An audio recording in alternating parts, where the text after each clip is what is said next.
سلام به بینندگان عزیز. اگه دنبال فیلمی متفاوت هستید که مرز بین ایمان و جنون رو بهتون نشون بده، امروز اومدم با یه فیلمی متفاوت و جسورانه. عنکبوت مقدس، فیلمی برگرفته از یک واقعیت تلخ که در ذهن خیلی مونده باشه.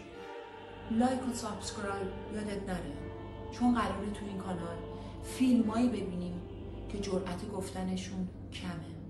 کارگردان این فیلم علی عباسی، محصول مشترک ایران، دانمارک، سوئد و آلمان.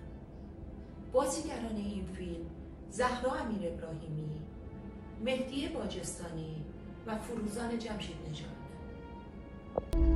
یعنی این چیزه میخوام یادداشت کن. یادداشت میکنی؟ بله بفهم. من یک به یک هیچ اندار از بیت مبرو ما دست بردار نیام.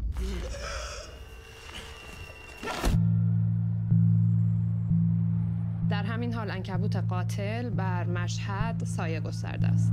داستان بر اساس زندگی سعید حناییه، مردی که خودشو مأمور خدا میدونست و به بهانه پاکسازی شهر از فساد زنان خیابانی رو به قتل میرسوند.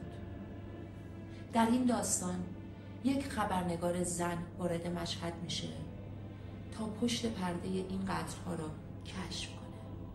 طعنه داره.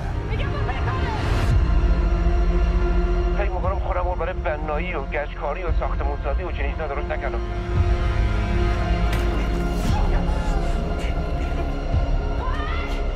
شاهد خواهیم بود، شاهد امدادهای غیبی.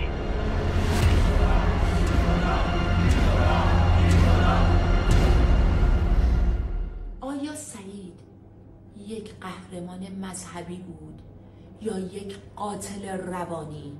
نظر شما چیه؟ اگه دوست داری بدون سانسور در مورد اینجور فیلم ها با هم صحبت کنیم، لایک کن، سابسکرایب و زنگوله یادت نره. نظرتم در مورد سعید و کل فیلم برای من بنویس. میدونی چرا؟ چون نظر تو برای من مهمه. دوستتون دارم. تا بررسی یه فیلم خفن دیگه، خدا نگهدارتون.